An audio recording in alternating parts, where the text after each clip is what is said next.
Selamat pagi anak-anak, hari ini kita belajar bahasa Jawa ya, aksara Jawa. Ibu sering sekali mendapat keluhan anak-anak tentang perbedaan antara taling dengan pepet.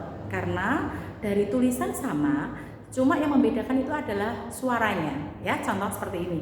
Kalau pepet itu contohnya adalah bejo, bejo, tidak ada tarikan bibirnya. Sego, gelo, pedo, dilihat dari tarikan bibirnya tidak ada. Tetapi kalau taling ini beda dengan pepet. Kalau taling itu tarikan bibir agak naik ke atas. Contohnya deso. Kita membacanya tidak deso tapi deso. Ya. Deso. Sedo. Sedo itu meninggal. Ya. Telo. Kita kalau beli makan, ya makan. Makan apa? Mangan apa? Telo, kan tidak begitu, tapi telo, ya. Lele, lele. Mangan iwak apa nak? Iwak lele, kan nggak bisa begitu. Iwak lele. Nah, bagaimana cara menulisnya? Silakan dilihat di sini.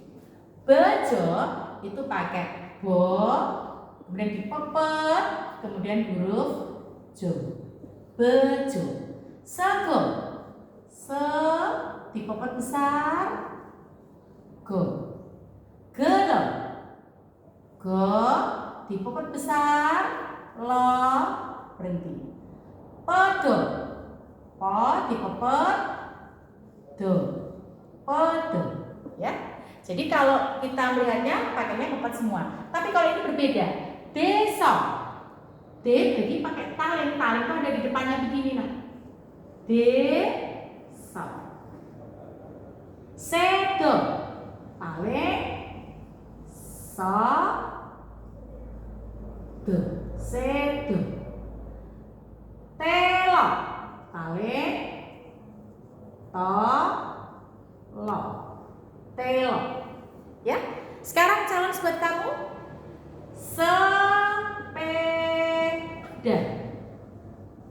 Nomor 2, Merapi. Nomor 3, Semeru.